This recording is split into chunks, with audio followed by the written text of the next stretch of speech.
former employee of the Savannah Bananas is speaking out about what he calls, quote, negligent actions from his employers after several people in their office tested positive for COVID-19.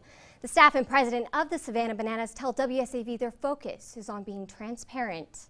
Trevor Trout, the former Savannah Bananas director of entertainment, says he decided to resign after he felt he was not properly informed on the number of his coworkers who had tested positive for COVID-19.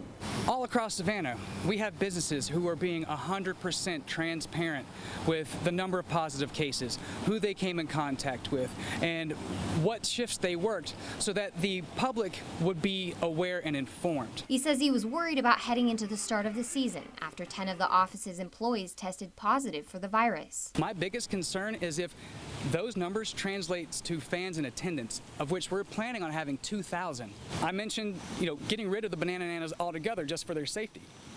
And as of right now, when I left off, we were in jeopardy of not having the Bananas anyway because so many of them already had these concerns.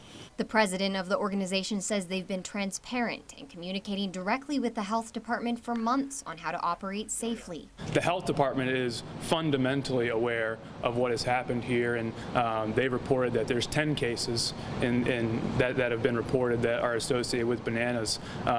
What else is being shared out there isn't true, and they were aware every single step of the way. And the coach and staff members say they don't want to do anything that would jeopardize the safety of their fans, highlighting their stance as a fans-first organization and their efforts to adopt new habits. Our goal is not just to get by so we can play baseball. It's hey, we can set the protocols and write the handbook of safety protocols going into the fall for other baseball teams that are trying to play baseball in the fall.